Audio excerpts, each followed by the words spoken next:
1. Introduction. My name is Lena Morty. I am 24 years old. I work in a large company. I am an assistant there. My job is interesting, but I have one big problem. My English is not good. My boss is Mr. Henderson. He is a serious man. Last month, he called me to his office. He said, "Lena, your work is good, but your English must be much better.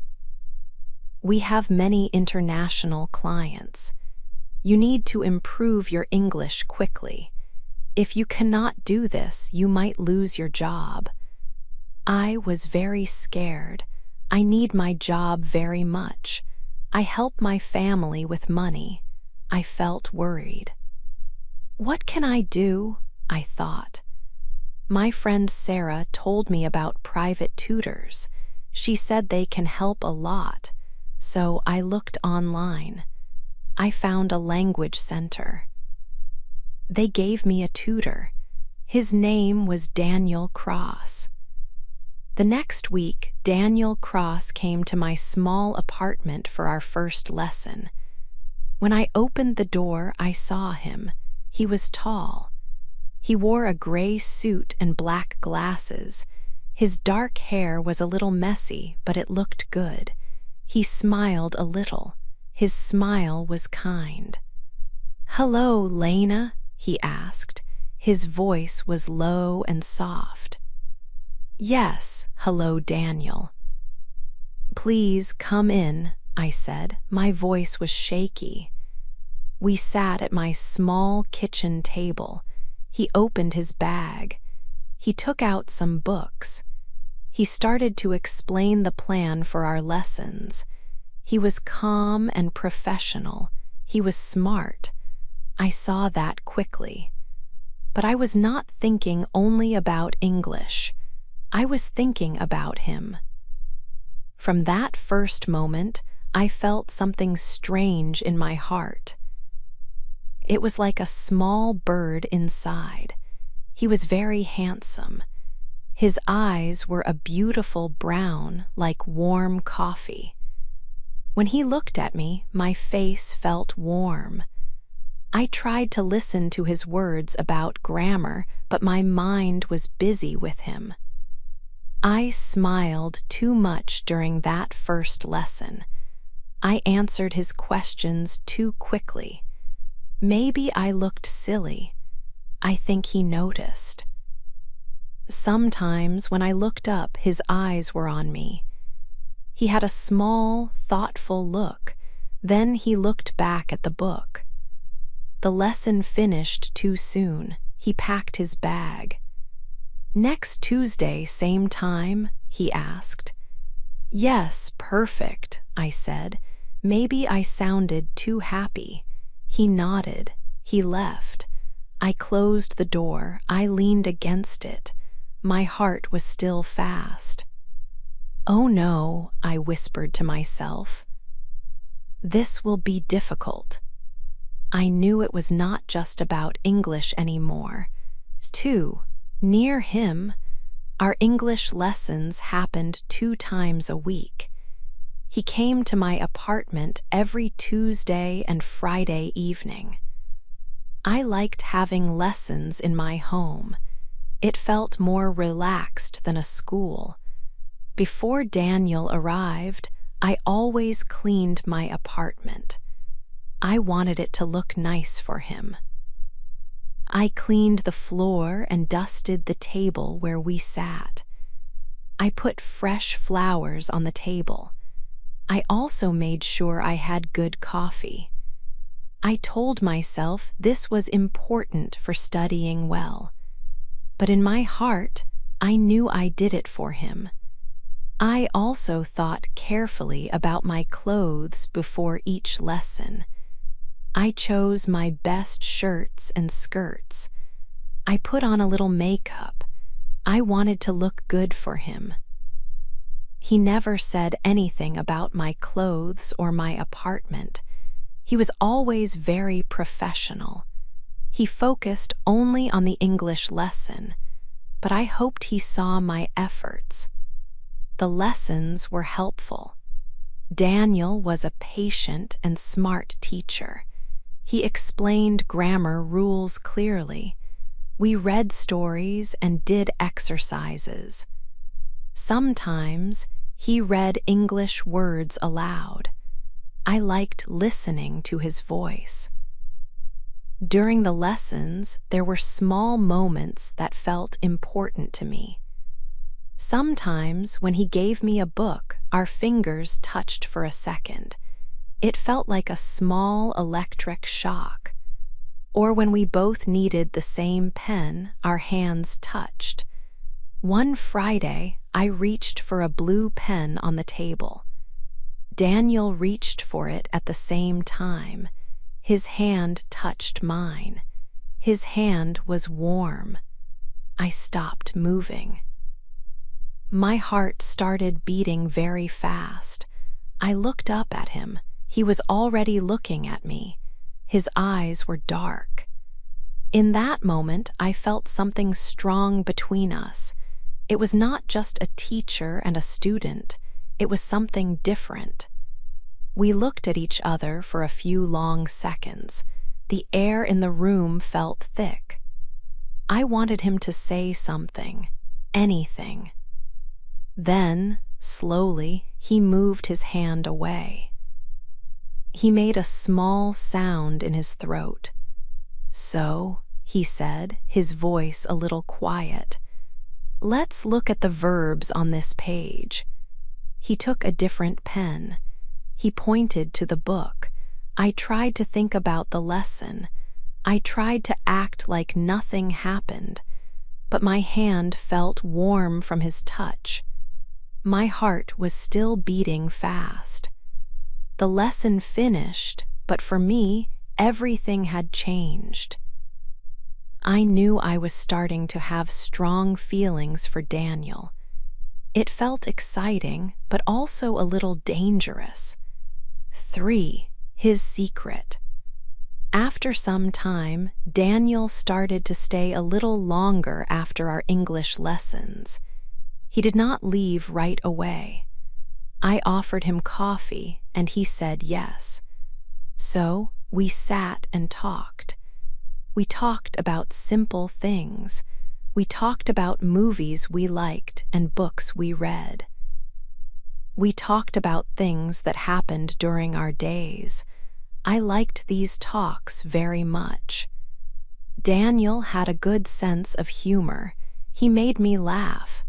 His laugh was warm and nice to hear. In these moments, it felt like we were friends. The lessons were finished, and we could just be two people talking. I felt happy when he stayed, but there was one thing. Daniel did not talk about his personal life. He never spoke about his family or where he lived. He did not talk about what he did when he was not teaching. It was like he had a wall around that part of his life. He was very private. This made him seem more mysterious to me. I was very curious about him, but I was a little afraid to ask too many questions. I did not want to stop the nice talks we had. One Tuesday, Daniel came to my apartment. He put his bag on a chair, but the bag fell to the floor. Some things came out of the bag: pens, a notebook, his keys, and a small, dark blue box. It was made of soft cloth like velvet. It looked like a box for a ring. My heart stopped for a moment. A ring box? What did this mean? Was he going to ask someone to marry him? Was he already married? Daniel quickly picked up his things. He put the small box back in his bag. He did not look at me. He did not say anything about it. My mind started to think very fast. I had to know the truth. Later, after the lesson, while we were drinking coffee, I decided to ask. My voice was not very strong. "Daniel," I said, "do you have a girlfriend?" He looked down at his coffee cup. He moved the spoon slowly in the cup. He did not speak for a long time. Then he looked at me. His eyes looked a little sad. "It is complicated, Lena," he said softly. Complicated. That was his answer. It was not yes and it was not no. What did complicated mean? My feelings for him were already strong. Now they became even stronger because of this mystery. I wanted to ask more questions, but I saw his face. He did not want to say more, so I was quiet. That night, I could not sleep. I thought about the small box. I thought about his sad eyes and his word, complicated. I knew it was probably wrong to feel this way about my tutor, especially if he had a girlfriend or was married. But I could not stop my feelings. It felt like we were in a secret game, a game that was maybe a little dangerous. For his wife. The days became colder. Autumn was coming. I still looked forward to my lessons with Daniel. Our coffee talks became longer. Sometimes he would say my English was getting better. "You're learning fast, Lena," he'd say with a nice smile, and my heart would feel happy. He still never spoke about his complicated life, and I never asked again about the ring box. I tried not to think about it. One Friday evening, I was waiting for Daniel. I looked out my window. My apartment is on the second floor, so I can see the street well. I saw a woman standing across the street. She was looking at my building. She was very tall and elegant. She wore a bright red coat. Her hair was blonde and styled nicely. She looked strong and beautiful. Even from far away, she looked special. I watched her for a few minutes. She just stood there, smoking a cigarette, looking at my building's door. Then I saw Daniel walking down the street. He was about to go into my building. The woman in the red coat dropped her cigarette. She watched him go inside. She did not say his name. She just watched. A strange feeling came over me. Who was she? Why was she watching him? Why was she watching my building? When Daniel came in, he seemed normal. "Good evening, Lena," he said. We started our lesson, but I could not think well. The woman in the red coat was in my head. After about 1 hour, I had to ask. "Daniel," I said slowly, "when you came in, there was a woman across the street, tall, blonde, in a red coat. She was watching you." He stopped writing. He looked at me.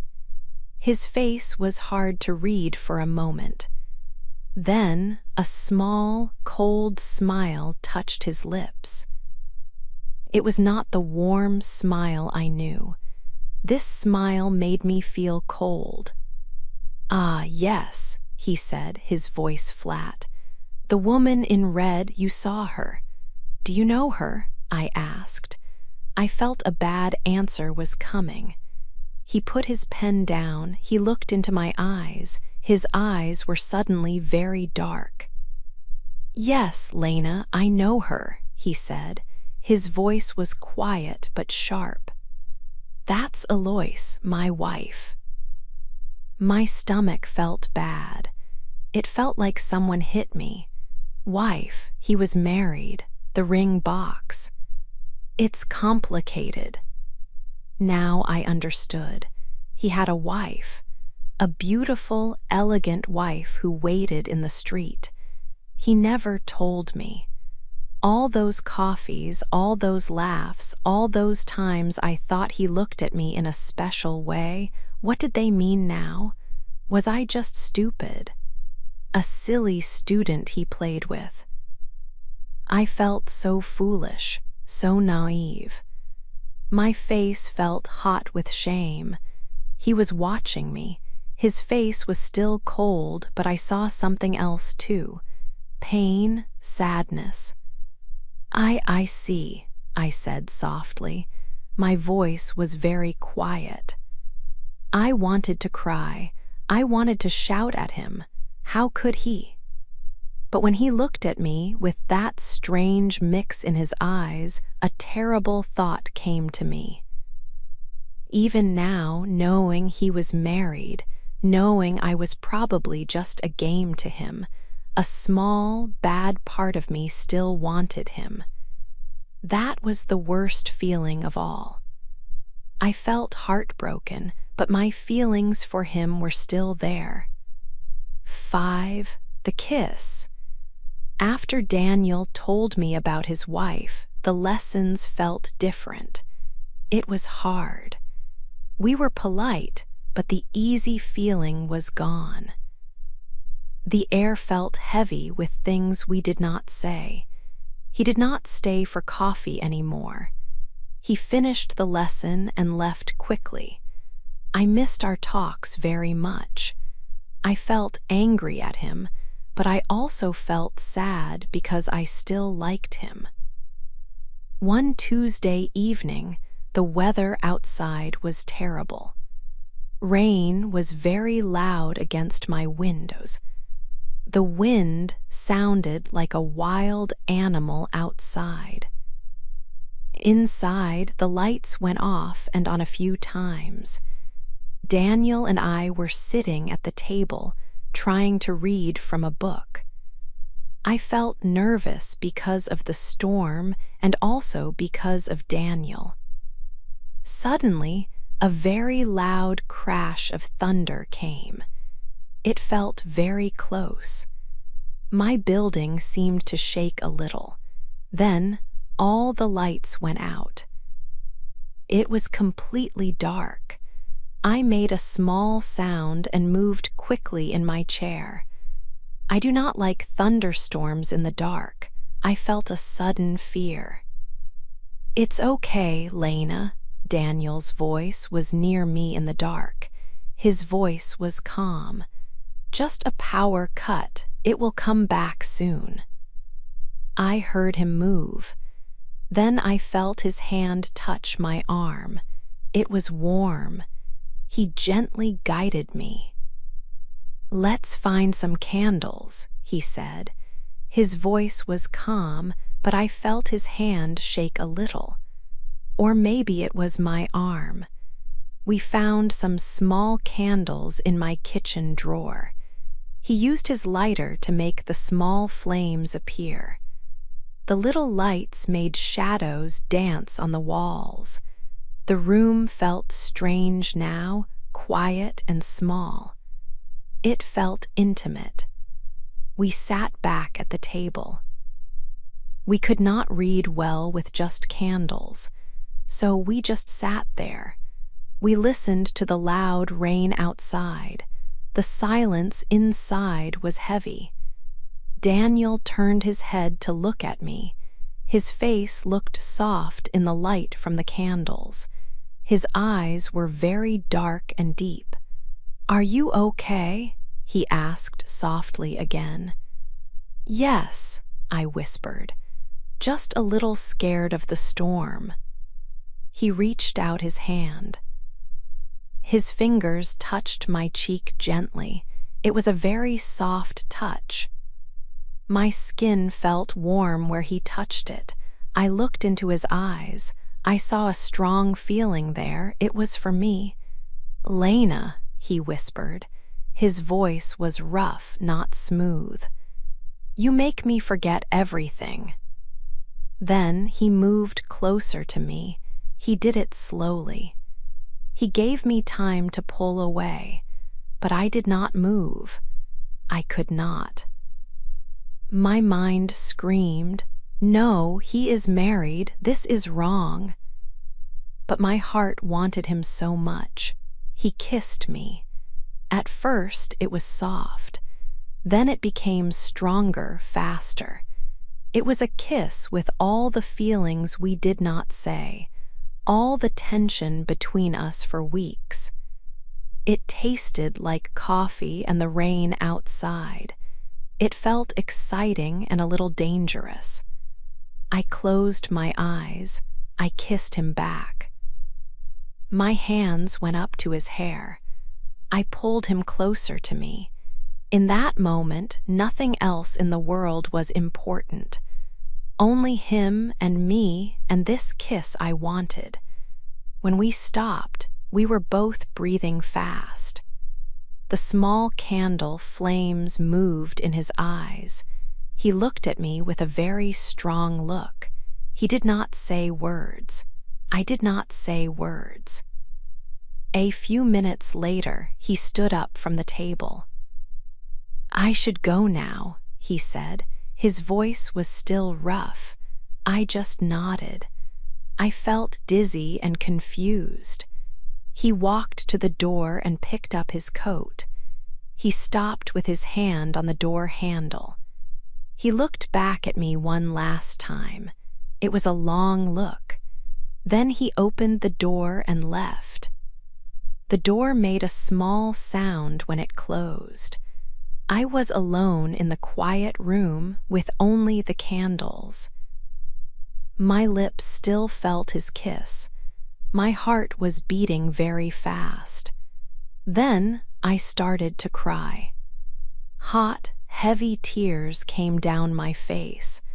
I cried because the kiss was beautiful, but I also knew it was wrong. I cried because I knew deep inside me that this kiss changed everything, and it would probably bring more pain, not happiness. 6. Bad news. After that rainy night, after that kiss, Daniel was gone. He did not call me. He did not send a message. Nothing. 1 week passed. Tuesday came and went. No Daniel. Friday came, again nothing. It was nearly 2 weeks of silence from him. This silence was very hard for me. It felt like a heavy weight on my chest. I felt sick inside. My mind had many questions. Did he feel sorry about the kiss? Was he afraid? Was he with his wife, Eloise? Was he pretending everything was normal? Every time my phone made a sound, my heart jumped with hope. But then my heart felt sad again when it was not him. I could not eat well. I could not sleep well. I thought about the kiss many times. I remembered his words, "You make me forget everything." Did he mean those words? Or did he just say them because of the dark, stormy moment? Not knowing was difficult. I felt angry, confused, and heartbroken at the same time. I tried to study English alone, but I saw his face in the pages of my books. After nearly 2 weeks of no contact, I felt I could not wait anymore. I felt desperate. I had to know something. I had to see him. I had to understand. So one evening, I went to the language center where he worked. I told myself I went to ask about my lessons, but I knew I went there to see him. The language center was in a modern building downtown. The area where people waited was bright and busy. I asked the woman at the desk if Daniel Cross was there. Mr. Cross is with a student, she said. He will be free in about 20 minutes if you want to wait. Yes, I will wait, I said. My voice was quiet. My hands felt cold and wet. I sat on a chair, trying to look calm. My heart was beating very fast. What would I say to him? How would he look at me? After some time, a door opened. Daniel walked out with a young student. Daniel was laughing at something the student said. He looked a little tired, but he was still handsome. My heart hurt to see him. Then he saw me. His smile went away quickly. His eyes opened wider for a moment. He looked surprised. Maybe he was not happy to see me. Before he could speak to me, another door opened. A woman came out. It was her, Eloise, the woman from the street. Today she wore an elegant black dress. Her blonde hair looked perfect. She looked at Daniel, then her eyes moved to me. She smiled. It was not a kind smile. It was a sharp smile, like she knew something. Daniel, dear, she said. Her voice was smooth but had a hard sound. Is this your student? She walked towards us. She looked at me slowly. Her eyes were cold. Are you the student he likes? She asked me directly. Her voice was soft, but it felt sharp, like a knife cutting me. I could not speak. I just stood there, not moving. I felt small and very stupid. Daniel looked pale. Eloise, please, he started to say. She did not listen to him. She kept her eyes on me. You know, she continued. Her smile became a little wider, but it was a cruel smile. You are not the first one he's forgotten everything for. He does this often. He has a habit of finding these special students. She stopped, then added, But maybe, my dear, you are the last. I hope so. Her words hit me hard like stones. Not the first. He had done this before. The kiss, his words, were they just part of a pattern? Was it just a game for him? I felt sick. I wanted to disappear. I looked at Daniel. He did not look at my eyes. He looked at the floor. He looked ashamed. I could not breathe. I turned quickly and ran. I ran out of the language center, out into the cold air. I ran as fast as I could. Tears were on my face. I felt devastated by her words. The kiss, which I had thought meant so much, felt like a lie now. I felt a terrible heartbreak. I hated him. I hated Eloise. But most of all, in that moment, I hated myself for being so foolish, so blind. I ran away in shame and heartbreak. 7, I say no. After I ran from the language center, my heart hurt very much. Eloise's words about Daniel were like a cold wind. I felt shame, like I was broken and stupid. I cried for a long time that night, but when I woke up the next morning, something was different. I still felt sad, but I also felt a small fire inside me. It was anger. I thought, this bad experience will not break me. I knew I had to be strong for myself. I made a decision. I wrote a formal email to the language center.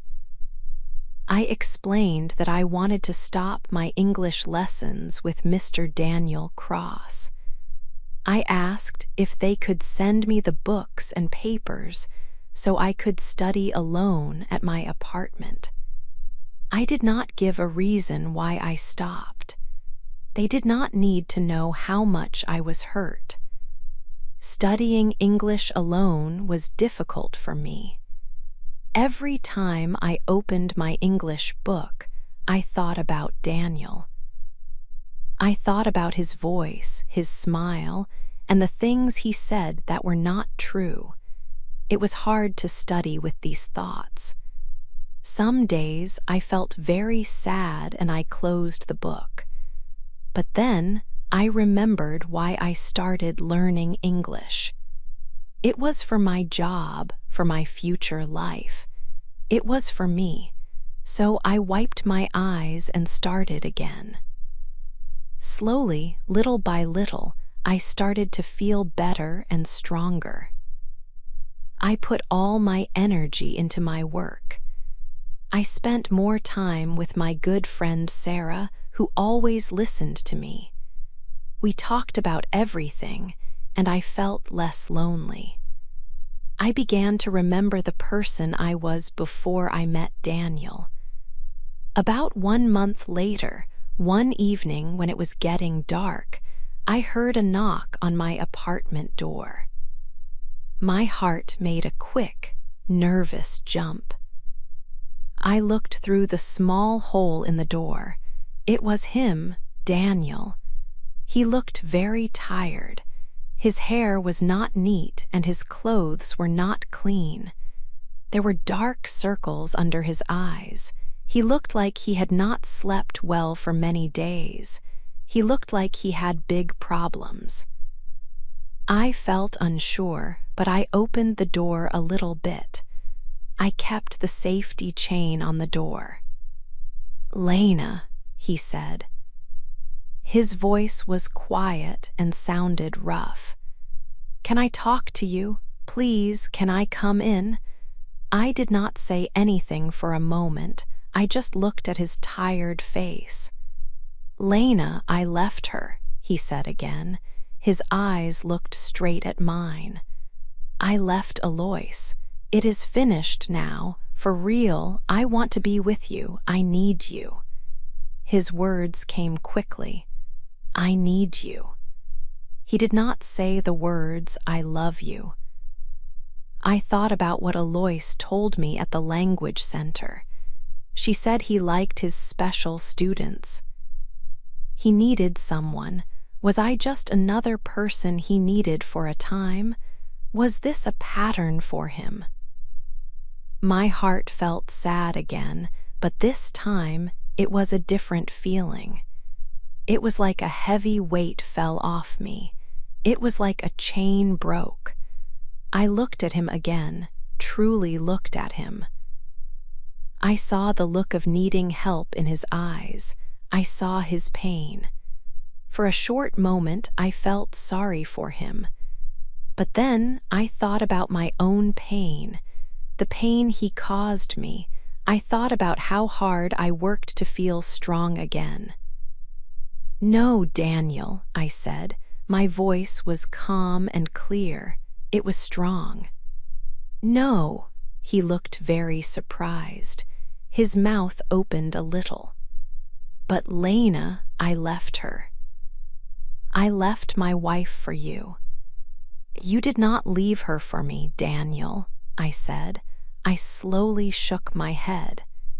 "You left her because your marriage was not good. Maybe I was just a way for you to escape your problems, like the other students maybe." His face looked very sad now. He knew I was right. He knew I understood what Alois meant. "You do not love me," I said, my voice getting a little stronger. "You just need someone in your life, and I cannot be that person for you. Not now, not ever again." I looked into his eyes one last time. I saw the kind tutor I first knew. I saw the man I foolishly loved for a time, and I saw the stranger who hurt me deeply. "Goodbye, Daniel," I said. And then I closed the door completely. I leaned my back against the wood. My body was shaking a little, but not from sadness. Tears came to my eyes, but they were tears of feeling free. I had chosen myself. I had chosen my own respect. In that moment, I felt strong and wonderfully free. 8. My new life. Several months passed. The weather changed from cold to warm. I continued to study English alone. It was not easy, but I worked hard. I read books, watched movies in English, and practiced speaking when I could. My English got much better. At my job, my boss saw my improvement. One day, he called me to his office. I felt a little nervous, but he smiled. He told me my English was very good now. He offered me a new position at work. It was a promotion. I would have more important tasks and talk more with people from other countries.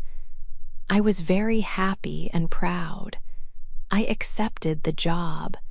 My life felt different. I started to go out more with friends. I met new people. I even went on some dates. These dates were simple and relaxed. We talked and laughed. There were no secrets, no complicated feelings. It was nice to have simple, honest connections with people. Sometimes I thought about Daniel. It was like thinking about a story that finished. I remembered the beginning, the lessons, the strange feelings, and the end. The memories of the kiss were still strong sometimes, like a dream. But I also remembered the pain and the lies. I understood now that my feelings for Daniel were very strong, like a fire, but maybe not real love. It was more like wanting something I could not have. It was an infatuation. It hurt, but I learned from it. I learned that I am strong. I learned that I can do things on my own, like improving my English and getting a better job. I learned that I deserve a relationship that is open and honest, not a secret or a game. I closed the door on the past, and I felt free. Now, I feel stronger and wiser. I am 25 years old. My English is good, my job is good, and my life is good. The difficult time helped me understand myself better. I am not sad anymore. I am optimistic about the future. I believe that one day I will find a love that is real and true, a love that makes me happy in a simple, good way.